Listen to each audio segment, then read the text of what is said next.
Universal's Halloween Horror Nights is one of the world's most premier Halloween events, and we have been coming to this event for the past few years, and we have made tons of mistakes. So we are here today to give you our top 7 tips and tricks so you can have the best Halloween Horror Nights ever.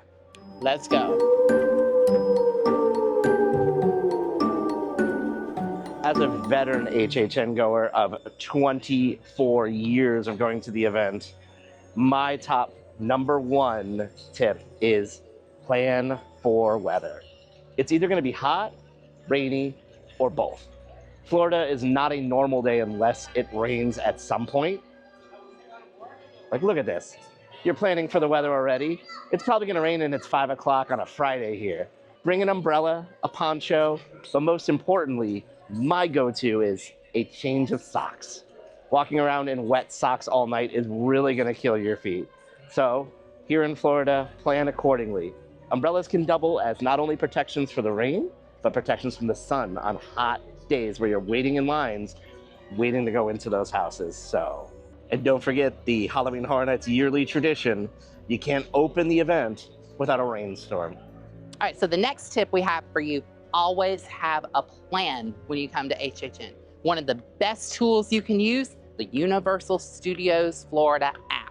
It really, it has all the menus, it has the location of all the houses and wait times, but sometimes those wait times can be fluctuated a little bit, so don't take them at face value. Also, if you're like me, you come to this event, you're gonna be hungry, and there are lots of options for food.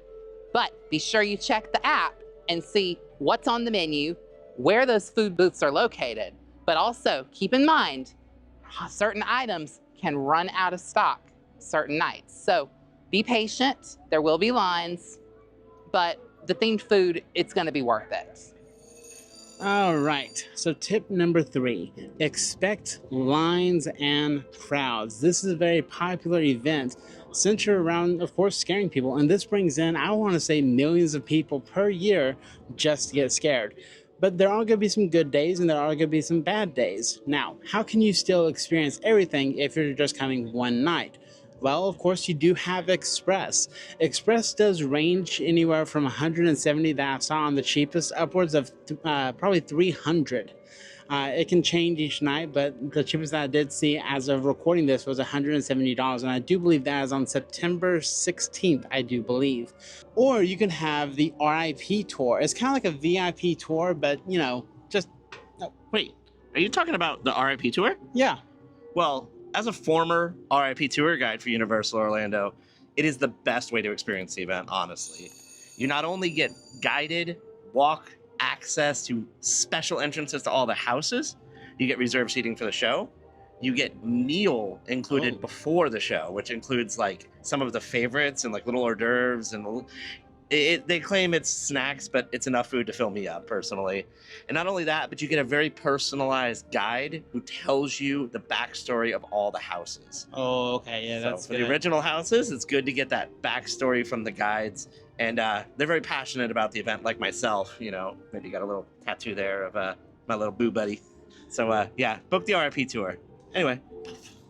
And now time to talk about Stay and Scream. Puff. This is another specialty of mine as well. All right. As an annual pass holder, Stay and Scream is the best way to experience the event before the general public can get in.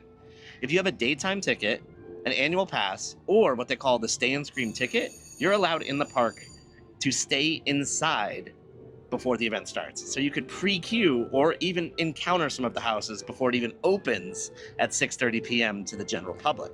Now, if I'm not mistaken, the regular Scream Early ticket is about $55. Now, if you already have a daytime ticket, that automatically gets you in, correct? That is correct. And then, of course, daytime. If you have, sorry. And then, of course, if you have a annual pass, that also gets you in early. That does. And during the Stay and Scream hours of 3 to 5 p.m., you are welcome to enjoy the attractions of the park.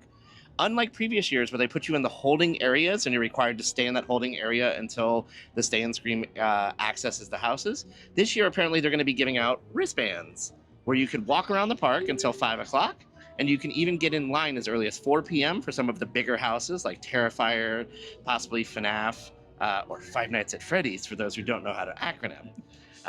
So, you know, experience Stay and Scream. It's the best way to go. Anyway, And it just vanished like that. But those are my tips. I think we have a few more.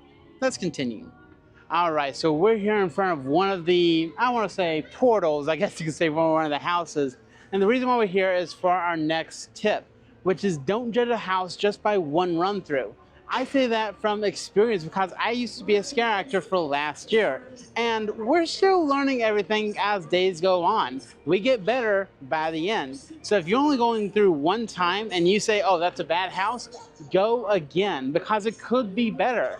If it's the storyline, I get that. But if it's the scares and actors, that's totally on just them not having enough experience yet, and they're gonna get better as the event goes on. So make sure to go through them as many times as you can because trust me, they will get better. All right, our next tip is about the shows of HHN. They are not to be missed if you only have one night, especially this one, Nightmare Fuel. Think sexy, circus, acrobatics, fire, basically. Oh, and here's Mikey.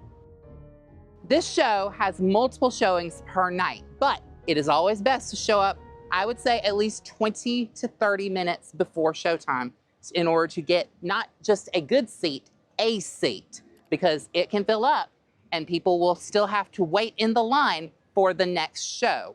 We don't want you to have to do that. So remember, keep an eye on that Universal app and showtimes. There's also another show over by the Lagoon, and it is called this.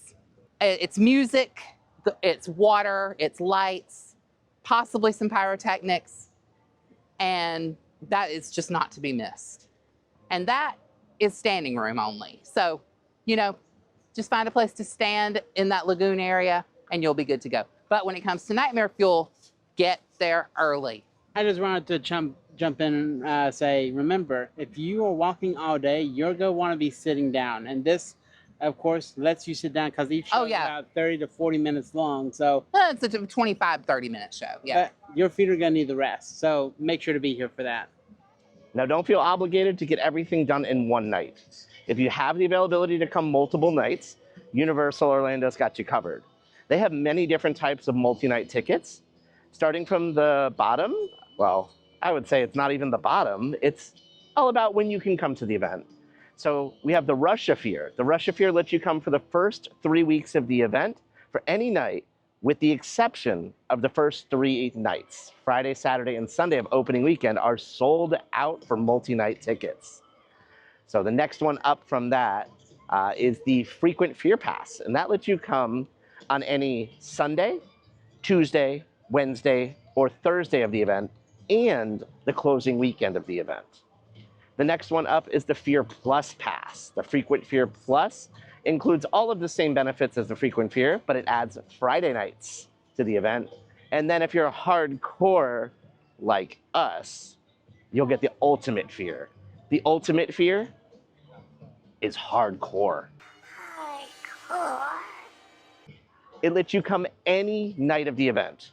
Again, opening weekend is sold out for those multi-night tickets, including for the Ultimate. So the first night you can use it is going to be September 3rd, which is the first Wednesday of the event. But that's as of today. So get online and buy your tickets in advance, but make sure to select the first night you're going to be here. Now, if you're going to do multiple days, we suggest spreading the nights over a few days. Coming 2 nights back to back and going to the parks during the day can pose to be a little bit of a strenuous activity. You know, even as hardcore Halloween Horror Nights fans, even we can't come every single night in a row. It just gets to you. But with the multi-night tickets, you can come, do a couple of houses, and then go back to the house, your hotel, your condo, your Airbnb, wherever you're staying, even a cardboard box on the side of the road for us cheapskates. And the 7th and final tip, don't be afraid to take breaks. And what I mean by that is that you're going to get tired. Your feet are going to need to relax. Eat your food. That is totally fine, and you are valid in your concerns. But let's say that you don't want to come at 5 p.m. when the event starts. You want to wait until like 7 or 8. That is also fine. The reason for that, whenever people come in at 5, they're going to go straight to the houses and they're going to get tired around maybe 10 or 11. But the event stays open until 2 a.m. And when that happens, the lines are going to be dead. And here's the thing, just like most of the rides for Universal, if you get in line before they shut it off, you still get to go through it. So it's just like it could be a win-win for your scenario. But hey, what do you think? Let us know in the comment section down below. But let's go and wrap it all up. What was rule number 1 again? Plan for weather. Yeah, it's raining right now. I'm moist. That's how fast Florida's weather can change on a dime. Mm-hmm. But you've heard all of our tips. Let us know. Is there anything we miss? What do you think we didn't cover? Let us know in the comment section down below. So as always, I'm Daniel. I'm Matthew. And I'm Mikey. And we are A to Z Thrills and Beyond. So always remember to Keep calm and scare beyond. See Bye, you guys. Cool. It doesn't look very fun. Yowie wowie.